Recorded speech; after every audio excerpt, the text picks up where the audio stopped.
राजसमंद, जय हिंद जय भारत। वापस स्वागत है आपका। आज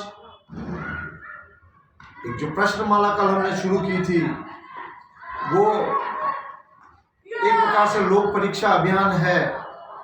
ये जो चुनाव है वो एक तरह से परीक्षण का समय होता है, जब आम नागरिक पुनः मतदान करते हैं और मतदान करके किसी व्यक्ति को चुने।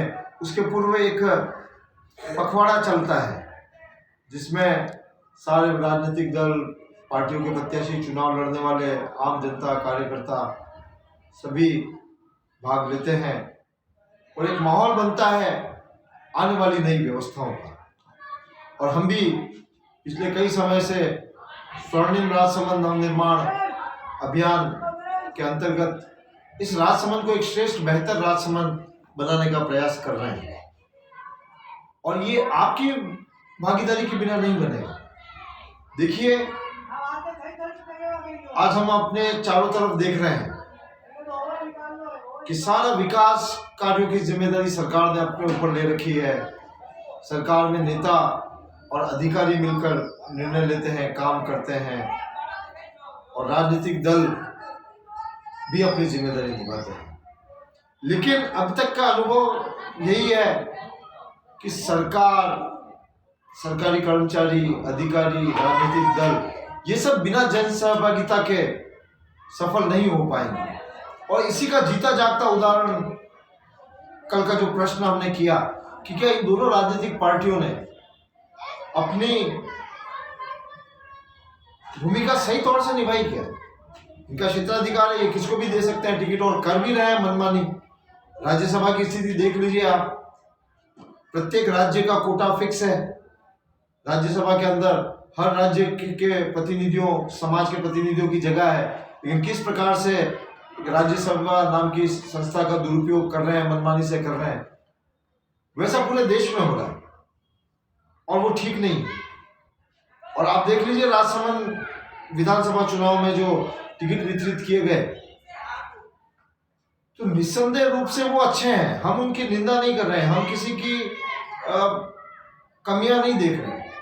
हम केवल एक स्वस्थ चिंतन कर रहे हैं कि ये राजनीतिक पार्टियां जिसके पीछे हम सब हैं, हमने जिसके विकास की दायित्व जिनका है, वो किस प्रकार से कार्य कर रहे हैं, यही हम आपके सामने उठाना चाह रहे हैं। अब आप देखें कि कांग्रेस ने और भारतीय जनता पार्टी ने जो टिकट दिए हैं, ये इनमें जो दावेदार थे टिकट के, उनमें से इन्होंने चुना है। और बड़े ही दुविधा का विषय है कि एक और तो जो कानून में वार्ड समितियों का प्रावधान है, इस वार्ड समिति में गैर राजनीतिक समाज के लोग होने चाहिए, प्रत्येक वार्ड का विकास वार्ड समिति करनी चाहिए। और राजस्थान विधानसभा के साथ ही साथ विधान परिषद का भी प्रावधान है, लेकिन आज दिन तक राजस्थान में न तो कभी विधान परिषद बनी और न ही वार्ड समितियां बनी, जो कि आम समाज के सामाजिक कार्यकर्ताओं का, प्रतिभावान नागरिकों का अधिकार है। वो तो ये पार्टियां देती नहीं, ना भारतीय जनता पार्टी ने दिया, ना कांग्रेस ने दिया। वो जनता के अधिकार तो इन्होंने दिए नहीं। और जब आपको राजनीतिक प्रतिनिधियों की आवश्यकता होती है, जब एक आम जनता को, जैसे राजसभा में अभी है, तो हमें विधानसभा में हमारा राजनीतिक प्रतिनिधित्व करने वाला व्यक्ति चाहिए।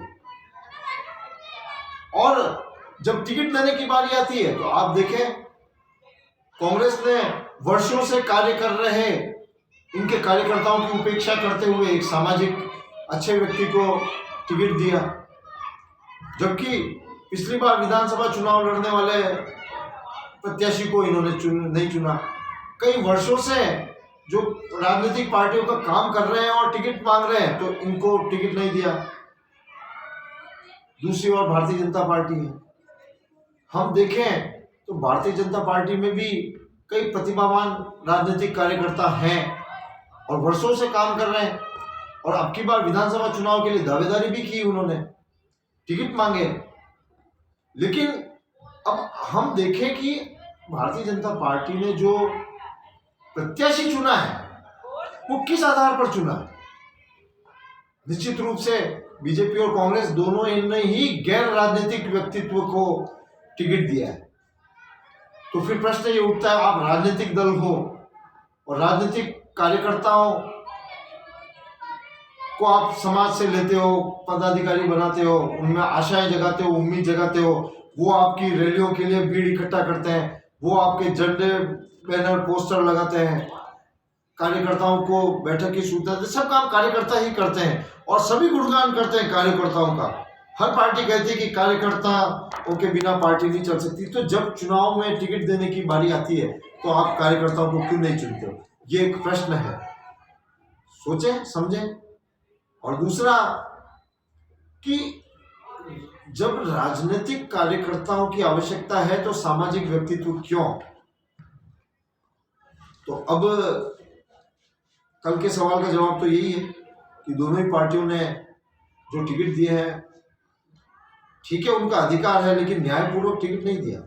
आपने बरसों से कार्य करने वाले कार्यकर्ताओं की उपेक्षा की, आपने चुनाव के लिए दावेदारी करने वालों की उपेक्षा की और आपने ऐसे व्यक्तित्वों को टिकट दिया जो आपकी नज़र में जिताते हुए लगते हैं, जो जीत सकते हैं।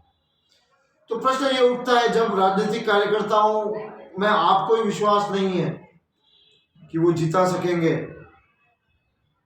तो फिर ये राजनीतिक कार्यकर्ता क्यों ठगे जा रहे हैं पार्टियों के पीछे? ये प्रश्न उन राजनीतिक कार्यकर्ताओं के लिए।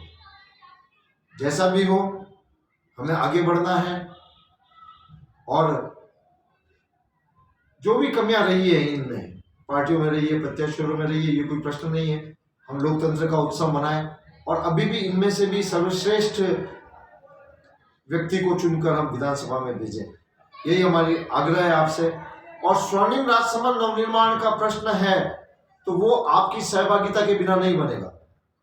हमें वार्ड समितियां बनाने के लिए प्रयास करने हैं, हमें विधान परिषद बनाने के लिए प्रयास करने हैं और कोशिश करें, हम भी कोशिश कर रहे हैं, आप भी करें कि सबसे बात करें। आप पूछिए राजनीतिक कार्यकर्ताओं से कि वार्ड समितियां क्यों नहीं बनाते हो आप, विधान परिषद राजस्थान में क्यों नहीं बनी। बस ये हमारी सफलता होगी कि हम लोगों को पूछना शुरू कर दें कि वार्ड समितियां क्यों नहीं बनी, विधान परिषद क्यों नहीं बनी।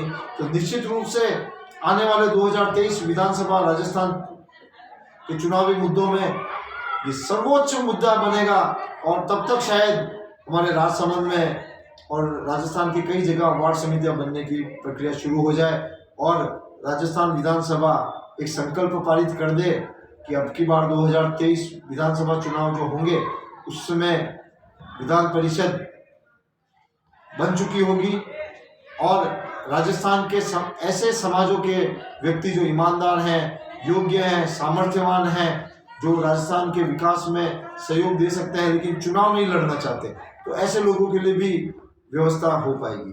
धन्यवाद। जय हिंद, जय भारत।